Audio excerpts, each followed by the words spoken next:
Happy Friday, everyone. Welcome to Somewhere in the Middle with Michelle Berard. I'm your host, Michelle Berard, founder and CEO of Michelle E. Berard, LLC. I'm really happy to share this hour with you, where we examine all those places where spirit meets life and the joys and challenges that may bring. Now, you guys know I like to start by thanking Ms. Beverly Black and Tribe Family Channel for helping me create this space for us. Tribe Family Channel is home to an assortment of thought-provoking shows that explore life, spirit, business, and culture, including The Woman at the Well, hosted by Ms. Beverly Black herself. Somewhere in the Middle was born on Tribe Family Channel. And though we have grown onto our own platform, we are ever grateful and loyal to our roots. To paraphrase an African proverb, we are here only because we stand on the shoulders of those who came before us. I want to thank my guest on the May 19th, 2023 show, leadership coach William Attaway. You can connect with William on social media and at his website. If you missed that show, make sure you listen to the replay. You can find our complete show archives, including the May 19th show, at the somewhereinthemiddlepodcast.com. I also want to shout out Bruce George of the Genius is Common movement, which encourages all of us to embrace our inner genius and share it with the world. This is a really important message, and I hope you'll share it with the kids. But it's not just for children. We adults need to be reminded sometimes that the world needs our genius. Learn more about the Genius is Common movement at www.geniusiscommon.com. Now, I'm really excited about this month's guest because she helps Black women get paid. Tine Zekis is an educator turned software engineer, international speaker, and diversity, equity, inclusion, and belonging, DEIB advocate. She is the founder and CEO of Getting Black Women Paid, which empowers Black women professionals to change the trajectory of their careers, dramatically increase their lifetime earning potential, and build generational wealth. Tine is a sought-after speaker on panels and at tech conferences where she discusses salary negotiation, career changes, imposter syndrome, and DEIB in the industry. So I would like to welcome Tine Zekis to Somewhere in the Middle with Michelle Berard. Tine, thank you so much for being on this show. I'm really excited to have you. Michelle, thank you for having me. I'm so excited to be here. Well, you know, because you told me you listened to some episodes, so you already know I start my show with 2 questions. And I just want to get into, who is Tine Zekis? So I'll ask those 2 questions. All right. Tine Zekis, who are you and how did you become who you are today? I love this question. I am an entrepreneur. I help Black women earn the salary they deserve. And I got to where I am today through various winding paths. I was a teacher, I was a software engineer, and now I'm a coach, and the rest is history. I think that's awesome. I just admire. Let me tell you what I really admire. I admire the entrepreneurial spirit. And I believe you have to have a bit of an entrepreneurial spirit even in your job. Right. But then to switch gears in the way that you did from education to developing, to coding, how did that happen for you? Sure. So gosh, I went through my education program, and it wasn't until the very end at student teaching that I realized it really was not for me. And when I was a full-time teacher, I'm in a room full of kids who have been taught to hate math for 10 years. And I can teach a math concept in 10 different ways. I do not know more than one way to say don't talk when someone else is talking, other than maybe inserting some cuss words. So for me, it was, the classroom was not it. And so I was trying to figure out what to do next. And I ended up as a long-term sub for, a bunch of my math teacher colleagues. There were 5 math teachers all having babies in one year. So I just went from one to the other. I taught every single kind of math. And one of them also taught AP Computer Science. So it was basically Intro to Java. And I was staying a chapter ahead of the kids, trying to figure this thing out.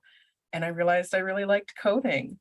I think for me, the biggest, the most exciting part was that all 30 kids could have a different answer and be right. Whereas Yeah. in math, it's like, okay, did everyone get 12? you know, and I had no idea that there was creativity in programming. So I did a boot camp back in 2015, and I became a software engineer. And yeah, and I did that for the next 7 years. Wow. So, couple of things. One, creativity in programming. People don't realize that it's a combination, really, I think, of problem solving and just thinking outside. Well, how can we make this happen in an elegant way, ideally in an elegant way? Absolutely. Right? Yeah. There's a whole lot of creativity involved in that process. hmm Is it the creativity that drew you to programming more so than anything else?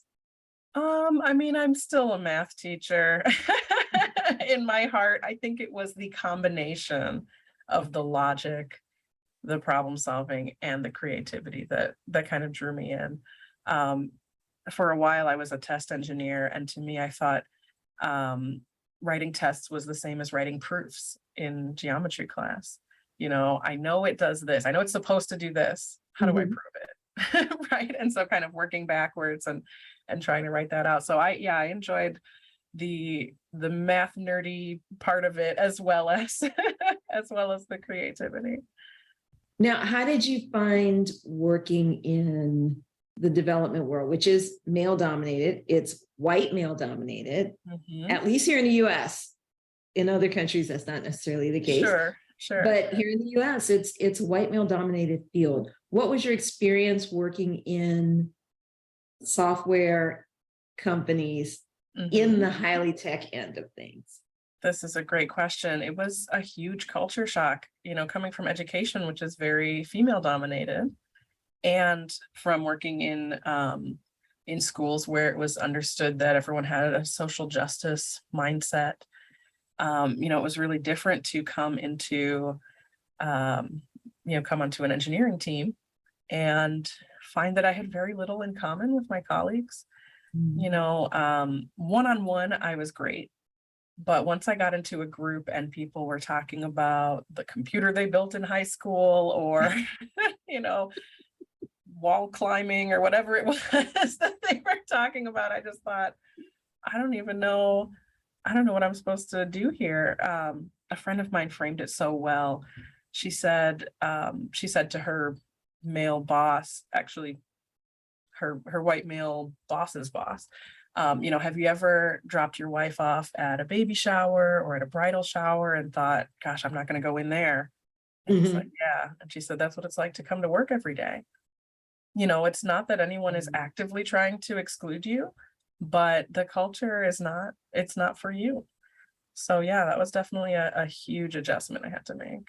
Yeah. And it takes time to kind of, especially as you get older, because I'm not as young as I once was, and I worked in tech, right, for a long time.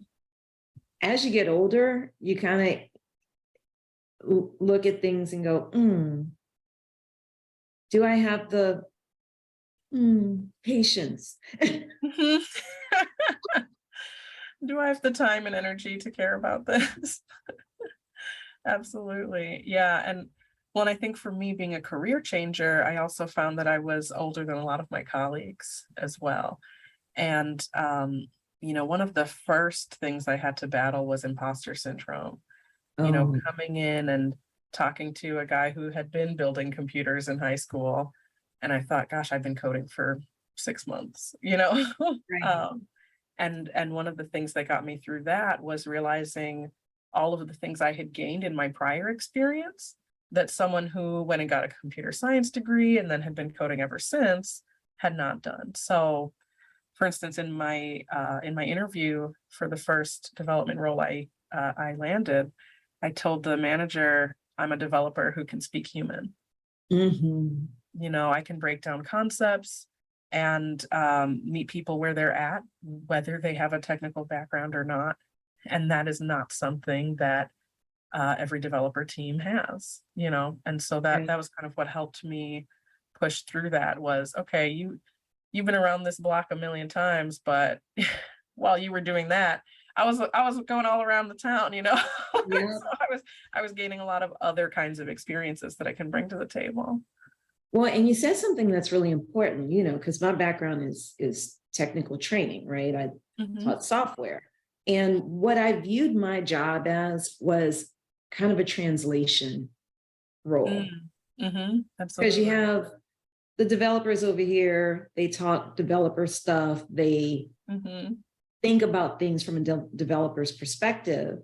And then as a trainer, I get questions from clients like, why does this work this way? And Right. I can go back and tell the developers, sometimes they like it, and sometimes they don't, right? Right. But I mean, it's an Right. important job to be able to, like you said, speak human and help people really understand how the software works. Or in your case, you were probably translating, I would imagine, how a user might experience this Mhm. versus how a developer designs it. Right. Right. And talking with other stakeholders, that the product team is wanting to know, why can't it be like this? Mhm. And the developers are like, well, obviously, and so I can step in and say, well, here's here are the limitations, right? And that kind of thing is yeah, it's really valuable when you're on a cross-functional team and not everyone in the room is a developer. Yeah. Well, and you've got a background in developing, even though you didn't go into it yourself originally, right? Oh, I have maybe a genetic background in in programming. So my mom is an IT architect and her mom was a programmer as well. So I am a third generation woman programmer, which I didn't even realize until I actually got into into coding and then started connecting the dots. But yeah, it definitely feels like I am fulfilling a legacy of some sort.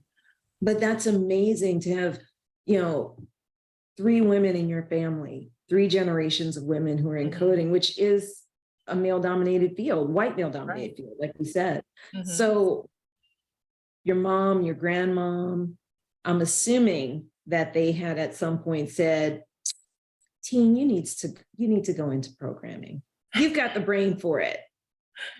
Um, it's so funny. So my mom, she regularly tells me that my problem is that I'm good at too many things.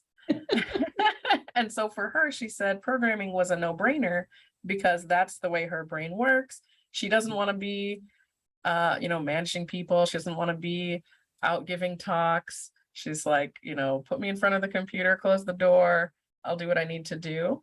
Mhm. Whereas I was singing, I was doing art projects, I was kind of all over the place. And Mhm. so I think that she hesitated to really steer me in one particular direction. But I do think that once I went into programming, she felt like I was coming home. She didn't say anything. She did not even just once, like, uh-huh, I told you so. I think I'm sure the I told yous came out a little bit, of course. Yeah. She probably said it in soft. That's awesome. So what you do now, though, is really important because you help Black women really understand their worth in their careers and get more money, Yeah. right? Yeah. So I don't remember the exact stats. You may know this better than I, but I believe it was something like 54 cents of a dollar Yeah. goes to Black So women versus white men. yeah. Is it, So am I so black remembering women about correctly? Black women right now earn 58 cents to every dollar a white man earns in the US. And this past September, it was September 21st, I think, was Black Women's Equal Pay Day, Mhm. because it would take a Black woman 9 extra months a year and 9 months to earn what the average white man earned in 1 year. So yeah, we are we're fighting against a huge pay gap and a wealth gap, Mhm. a generational wealth gap. These issues really expand far beyond just, one person's bank account. Well, and that's really important too, because so many households are headed by women. And so it's not just the women that Right. are dealing with this, it's the children basically are not living the lifestyles that they should be able to live. And we're not talking about buying Jordans and all that. We're talking about quality food. We're talking about quality healthcare. We're talking about living in a safe and clean environment. Right. We're talking about going to better schools. Mm-hmm. Because our school system is funded primarily by tax dollars. So if you're in a poorer Absolutely. neighborhood, what happens? Your kids don't get the same education, the same opportunities necessarily as Right. kids in a wealthier neighborhood. So when you talk about Black women in particular earning more money, Mm-hmm. you're really talking about uplifting future generations as well. Absolutely. Absolutely. So how do you work with your clients? What kinds of things do you do with your clients to help them kind of get over their imposter syndrome, which they may be dealing with, particularly if they're in male-dominated or white male-dominated careers?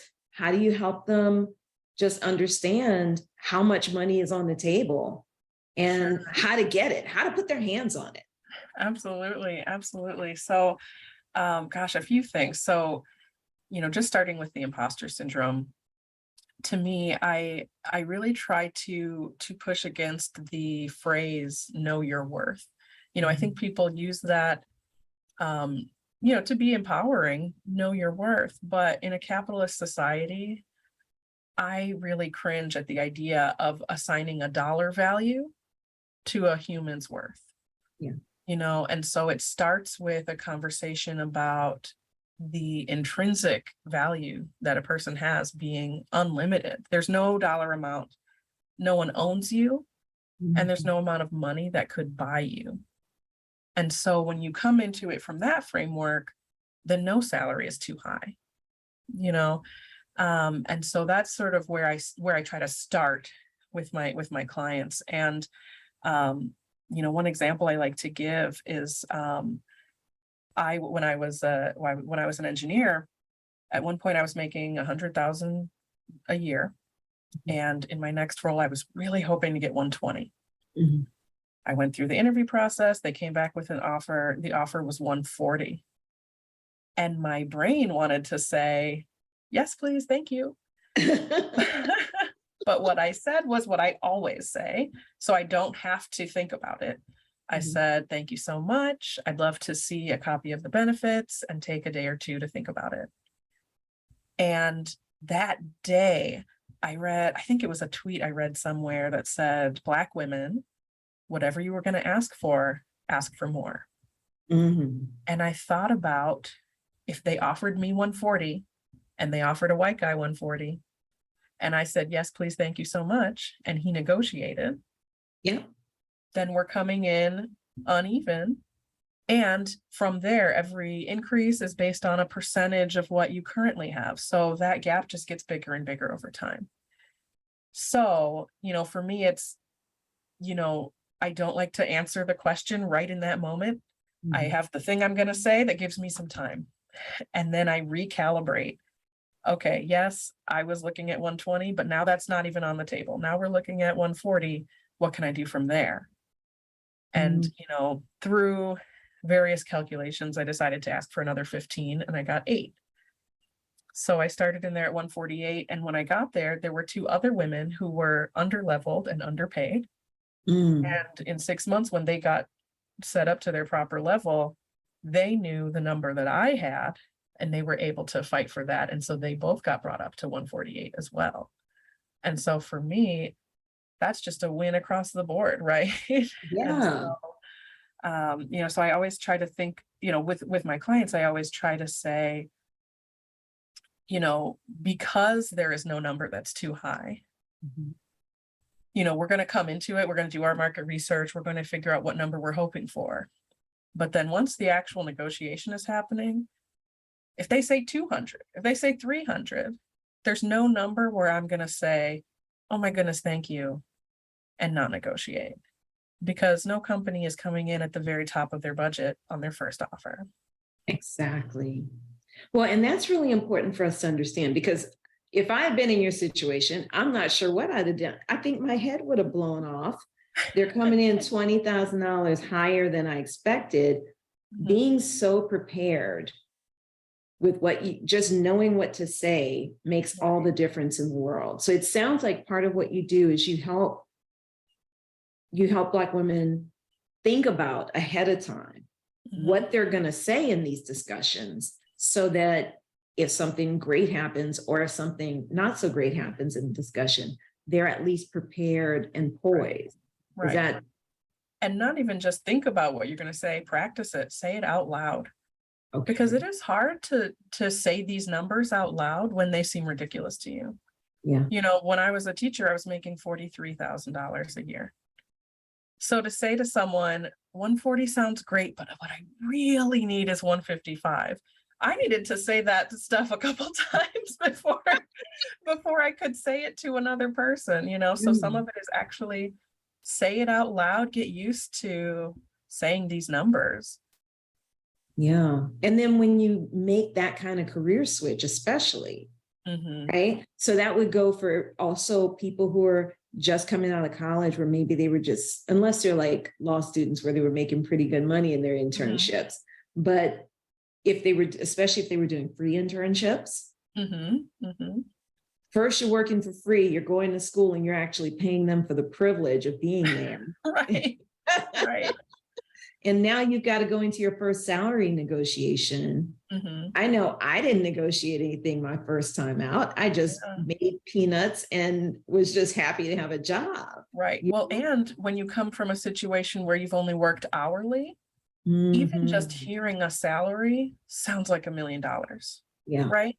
When someone says, wow, $40,000, that sounds like so much when you're thinking, gosh, I was making, you know, $8.50. $7 an hour. Yeah, exactly. Exactly.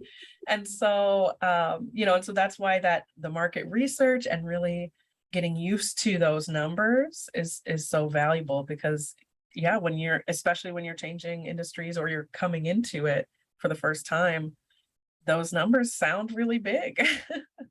So you teach, it sounds like you also teach your clients how to do that market research, where to find that information so that they can be informed and really educated on what the, let's say, average salary for their role is in their region, their area.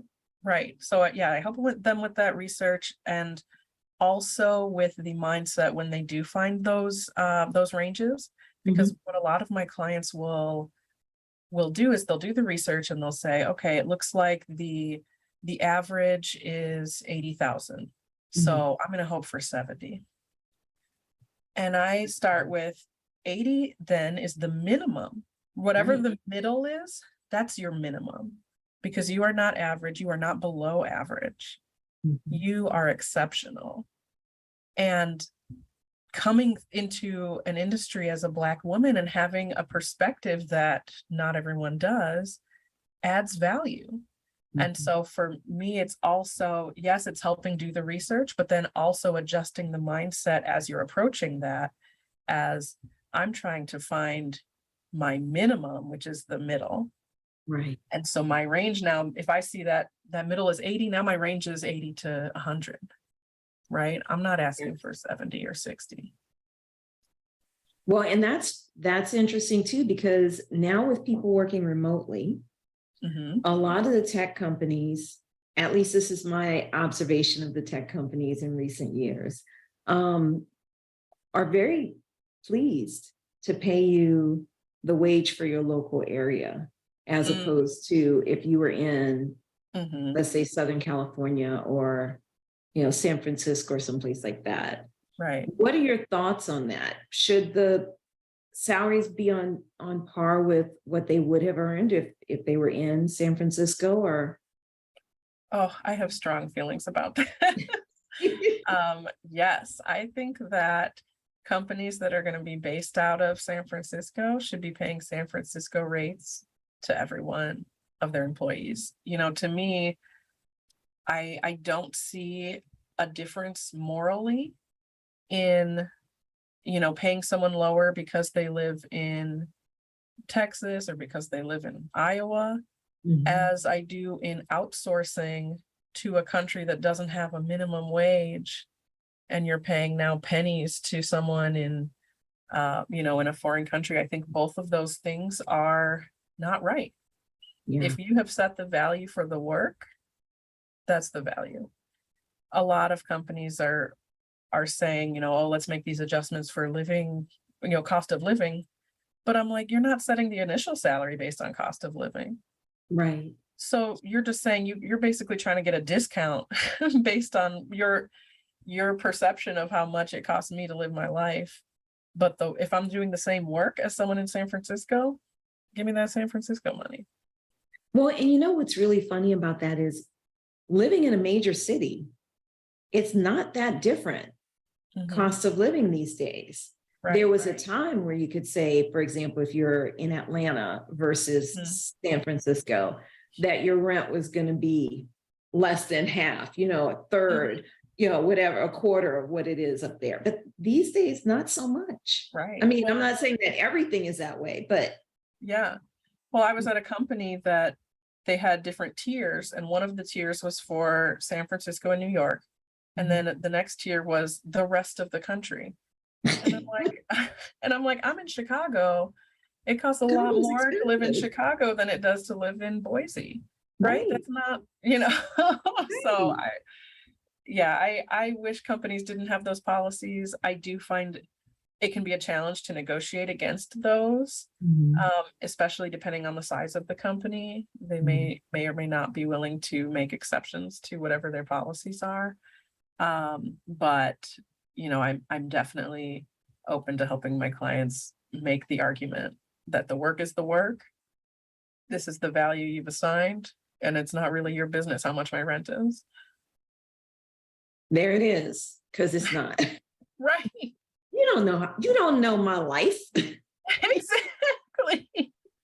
We don't pay people based on how many kids they have. We don't pay people based on what other expenses, do you have a chronic condition? We don't pay people based on the expenses in their lives. So I don't see why location should be different. Well, you and I are on the same page with that. You just had a whole bunch of program logic behind yours. I just didn't. It starts in the heart of, that just seems unfair, but that was unfair. But then my logic brain is like, and this is why. Well, let me ask you, if you had, let's say 3 pieces of advice for someone who's trying to go into a salary negotiation, what would those be? So, I actually have a framing, my 3 secrets to earning the salary you deserve. The first is believe it. So that is, work on your own imposter syndrome, figure out what all of the different assets you have to bring to the table and what makes you uniquely qualified. So that's the first one, believe it. The second is show it. So now that you know how awesome you are, make sure your manager knows, make sure the interviewer knows, make sure the decision makers know what an asset you bring. And then the last one's get it. That's do the market research, maybe write out a script of what you're going to say. That's the actual, now let's make the actual ask now that we've all established how amazing you are. I'm a big fan of scripts, y'all. I'm a big fan because it helps you to really get something into your brain, to read it, to say it. You know what I mean? And then you feel more natural when you do say it, even if you are nervous on the inside. Right. And at the very least, some bullet points on things you want to make sure you don't forget. I am definitely the type of person who, when I'm emotionally charged in a conversation, I can really lose my place and not remember what I wanted to get across. and then I leave that conversation like, oh, I should have said this, I should have said that. I don't go into negotiations with the open chance of maybe I'm going to forget what I wanted to say. Yes, and everybody's carrying a smartphone, so there's no reason not to have Exactly. your bullet points on your phone and to feel comfortable looking at them. Yeah, I can even say, let me check my notes and make sure I covered everything. You know, it doesn't have to be a secret that you wrote some stuff down. That just means you were prepared. Yeah, and being prepared is probably 9/10 of things when you're going through. Absolutely. Just like you prepare for the initial interview. Exactly. Yep. Awesome. Well, Tine, please tell everyone how they can connect with you. Absolutely. So the website is gettingblackwomenpaid.com. And I would love to extend a gift to your listeners. So if they go to gettingblackwomenpaid.com/themiddlepod, I have my free skills analysis checklist. And this is a series of activities they can go through to figure out what are those assets, what are those skills that they bring, and how do they translate to high-paying roles and high-paying industries. So, grab that and you can get on my mailing list, hear from me. I have tips and tricks that I share with my newsletter. And you can find me at Tine Zekis pretty much anywhere: LinkedIn, Facebook, Twitter, Instagram. Tine Zekis, TineZekis. Awesome. And y'all, I'm going to grab that checklist right now. Like as soon as we're done here, that's the first thing I'm doing. So make sure y'all grab that. I love your URL, gettingblackwomenpaid.com. And then they're going to go to /the middle podcast and get that checklist, right? The Middle Pod. The Middle Pod. Okay. Awesome. Guys, go get that checklist. It's really important. You need to do that skills assessment. We got to get these dollar bills, all right? Absolutely. Tine, thank you so much for being on Somewhere in the Middle with Michelle Berard. Michelle, thank you. It's been a delight. So that's our show this month, guys. You can reach me online at michelleberard.com. You can also find me on Facebook, Instagram, and TikTok as Urban Book Editor. Feel free to send in some topics you'd like us to cover on the show. Send me a note. I'd love to hear from you. Make sure you tune into the show on July 21st when my guest will be massage and spa professional Gail Wood. You can find us once a month on Fridays at 5 p.m. Pacific, 6 p.m. Mountain, 7 p.m. Central, and 8 p.m. Eastern at the somewhereinthemiddlepodcast.com. Let's continue the conversation. You guys be good, stay mindful, and remain prayerful. Peace and blessings, y'all.